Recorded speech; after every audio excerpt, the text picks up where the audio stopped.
Hey everybody, Hello, welcome back to the AfterCon podcast number 6, and we just happen to be wearing the same clothes that we were wearing during episode 5. Wild. We should have changed shirts, but we did not. or at least swapped, You know, thrown them out for a game. Kayla, you seem like kind of like a glass half full kind of girl. we did that joke in episode 5, Jake, and it did not land there. You don't know. Audience, She has little faith in the viewers. So, all right, number 6. We're here today to talk to you about the cast of Buffy, the ones that we've met, ones we'd like to meet, what it was like meeting them, where you can see, the whole. Spoiler alert: we've met very few of them. Right. Nothing compared to our Supernatural cast. Yeah, so we've really only met the cast of They should Buffy. really do a creation entertainment around Buffy. The problem is that there's just so much crap going on with everything there that she's pretending like she doesn't know in her head right now, and I'll explain it in a little bit, and she'll be like, "Oh yeah." Let me get back there. All right. So Buffy was off the air before most small conventions really took off around. So like Buffy just kind of was peak pop culture. Pre-pop culture, unfortunately. 5 years after that show was off the air, it would have just never ended. It would have been perfect timing. But, alas, it did. And, yeah, here we now get some of the biggest superstars in the world and some of the people who have fallen the farthest from grace. So let's start off with our favorite, Nicholas Brendan. Oh, we do love him. He holds a special place. We do. Now, not that we condone anything that he has done in his personal life. He played Xander, and I'm not going to talk about it here. It's been many years, and it's a little bit gray, but I also, in the off chance I get something wrong, I don't want to misspeak on the things that he did. But he did some not great things. There were apologies made to my recollection, but either way, it was things where I'm like, I'm not going to apologize on his behalf. But meeting him in person, he's a very, very nice guy. He loves giving hugs. He's a big hugger. The first time I met him, first time we met him was at Comic-Con. Mm-hmm. San Diego Comic-Con. He was late to his booth. He was. But it was worth it. I got a big, long hug. Yep. And he was just such a nice guy. I remember that was the thing that I remember the most is some of these smaller actors and some of these bigger actors, you may or you may not get a lot of time with them. You don't really dictate how much time you're spending with them. You can dictate it, and they hate that, but you don't want to dictate that.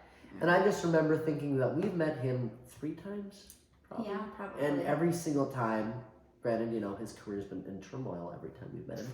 Fair. He has just been a pleasure to be around. He has, yeah. And when you meet people, like we've met people who have just been real D-holes. Right. Cough, Lou Ferrigno. It just is the first name that always comes to mind. Lou Ferrigno, such a dick. Yeah. But yeah, so he is somebody I would love to just meet again. I wouldn't pay to take a flight somewhere specifically to meet him again. Well, no, but if he was there with other people. I didn't know that I'd ever if somebody was like, hey, would you want to come fly out XYZ and hang out with him for a day? I'd be like, I don't know what we would do together. I don't think so. I'm okay. Even if it was free of charge, I'd be like, I'm not big into, he's big into painting now. Some of his art. Right, he's big into painting now. Good for him. But I'm like, I don't, It's an outlet. Yeah, I take it back. Would I do it? Obviously, but I don't. No, you'd do it I for think sure. I'd be a little scared. That's where I feel like we've gone now. Is I'd be a little scared. So then we've got Charisma Carpenter. Kayla, why don't you tell people a little bit about our experiences meeting Charisma Carpenter? Well, we've only met her once, Jake, and she was at Minneapolis. No, we've only met her once. She was at the Minneapolis Convention Center a couple years back. She was there with James Marsters and Nicholas Brendan. We got a group photo with them. Okay, sure. That was the only time. That was the only time. She looks much different now. She's one of those celebrities that, as many do, and non-celebrities get the plastic surgery. Hers just turned out to make her look like a different person, so to speak. Yeah. You know, to each their own. But you know, so she that's how she is. But she looked like she just got filler like an hour before she could got have to just the gotten convention. filler Like that's how soon bad it after. looked. That's fair. We love her though because she was in one of my favorite episodes of Supernatural. She played a husband and wife couple. To be fair though, that's the only reason why it's one of your favorite episodes is well. because it's not like, you know, she's the added spice, she's the spice. Well, that's fair, but Right. I digress. Yeah. So, but I mean, she was one of those, you know, that probably don't go to conventions often because she doesn't. And, you know, she was nice, but there was nothing added special that she did. She was there, she took the picture, and that was kind of it. Right. Yeah, that's true. Anyways, so she could be very, very nice. I was really off put by the, like, how fake she looked that day. Right.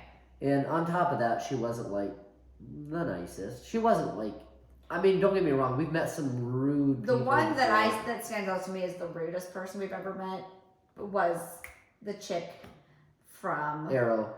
Nope. That for me, that was the worst person I've ever taken a photo with. Which one? His sister. Oh. Yeah, I can't think of her name. Yeah, I know the skinny girl, hair girl. Which you know, I down.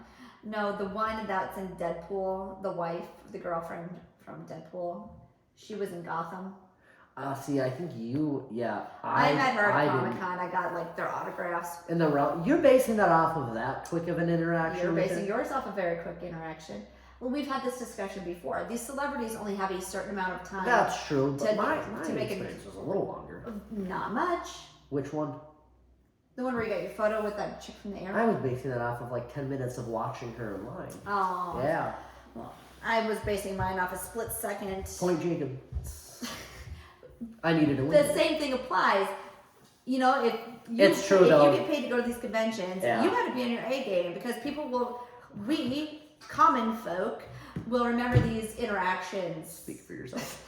For the rest of our lives, right? You know, you got a one shot. But no, I mean you're spot on though. Like, doesn't matter my experience versus your experience because I'm sure I have said the exact same thing. Is they do these things to promote, like you were just saying, they do these things to promote their business. Mm-hmm. They have to be on, and as soon as they're not on, if you catch them being not on, that is how you perceive them, and it makes us feel like we should. It tells me that we should be considering ourselves as terrible people because not only are we judging a book by its cover, we're literally like running by the bookstores, seeing the book on the shelf, and thinking that book looks like shit, and then we're just for the rest of our life thinking that book's terrible. Correct. Which brings me to James Marsters, aka Spike. Now this man knows how to put on. I mean, I don't know if it's for the conventions or it's just him in general, but we have met him a couple times and it has been great every time. It has, and spoiler alert, because Kayla's got a good story here, he could have a really good like backup job at working at a carnival, and we'll explain why. Well, the last time I saw him I was prego, and I don't remember how far along I was, like 7 or 8 months, but he guessed it, I think, very accurately. Yeah. He did. And then we met him like 3 times, because then the first time we met him was at Dragon Con, our first time there. I'd like to believe you only met him twice. Nope. Hear me out. I'm just saying. Dragon Con, the first time we were there, we saw him outside as we were walking to a restaurant to eat. Remember? Yep. And then the second time was after we came back from Wisconsin Dells, and you and I went there to the Minneapolis Convention Center. He was there. That's when it was prego. Yep, I remember. And then the third time we met him was when we got our picture taken with him, Nicholas Brendan, and Charisma Carpenter. And that's when he told me I looked like Buffy. Wasn't that was all the pregnant? I wasn't pregnant there. I got my picture. I'm gonna not right now. Not right now. No, not right now. But yeah, so we've met him 3 times. Okay.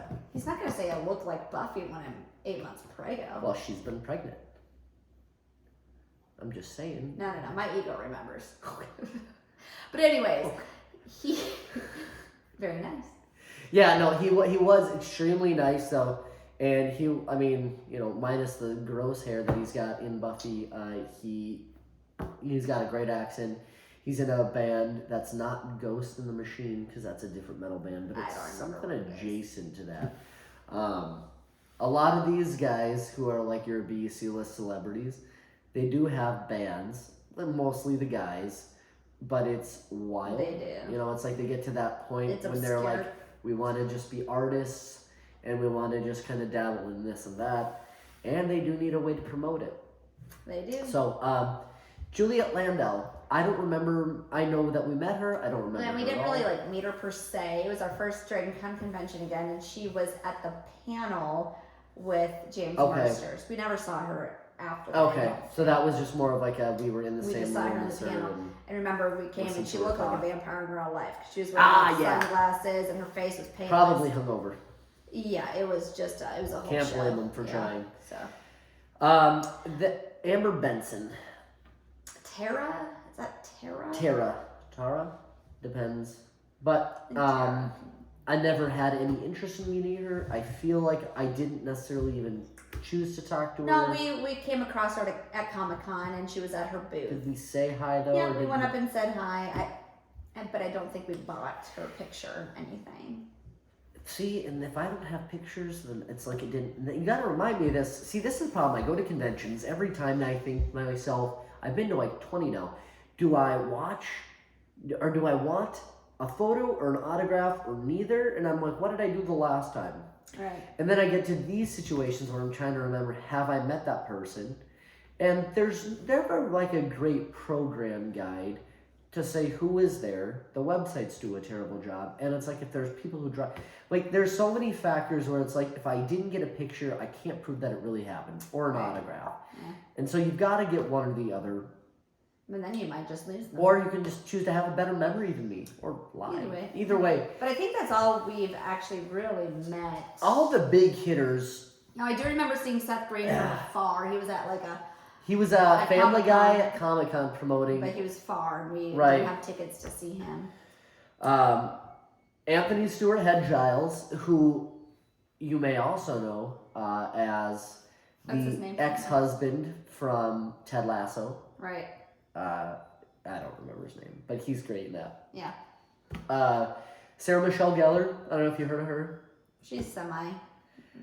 She's in my top 5. She'd be Yeah. sweet to meet. Yep. Her and Angel, David Boreanaz, Yep. Allison Hannigan. We've never met. Some of these big hitters. The Key. I don't even really like to call her by her. Michelle Trachtenberg, who, you know, He's easy. she's been in she was in some other like big movie that a lot of people really like, and which is, I think, is how she really skated by her career. But she actually, I think, is still kind of like does well. Yeah. Oh, good for her. Very vague of me, I know. But Emma Caulfield, who just recently, I would say, had a semi-comeback starring in WandaVision. WandaVision, thank you. And there's a lot going on there where, like that whole show has been filmed. And Yeah, but she's coming back for, the second season of but it's it. not called WandaVision anymore. It's called, No, that was going to be a different show. You're thinking of Vision Quest, maybe? Oh, you're thinking of Agatha. Oh, there, yeah. Sorry, that's my bad. Yeah, it is your bad. Point Kayla. Nobody knows what that show is called anymore. It's gone through 3 to 4 name changes so Has it? far, and the last one was just like a month ago. So it's Agatha something. It's probably going to end with 3 words. Anyways, yeah, she'll be in that along with your girl Aubrey Plaza. Oh. There's also, I'm putting it's a 50-50 on, I think, them just throwing that show in the trash rather than airing it. I hope not. It's a different conversation. Christine Also- Sutherland, the mom. Sorry. No, you're good. She didn't really die, but the episode. This all goes to credit to Sarah Michelle Gellar, because the episode where the mom dies, the body, is by far the most, arguably the most powerful episode of TV I've ever watched in my life to this day. Go put it on when we're done here, and don't cry. Don't look at your phone. Hit play on the episode. Spend 45 minutes I watching usually that episode. skip those And ones. exactly, and don't cry. I don't have a lot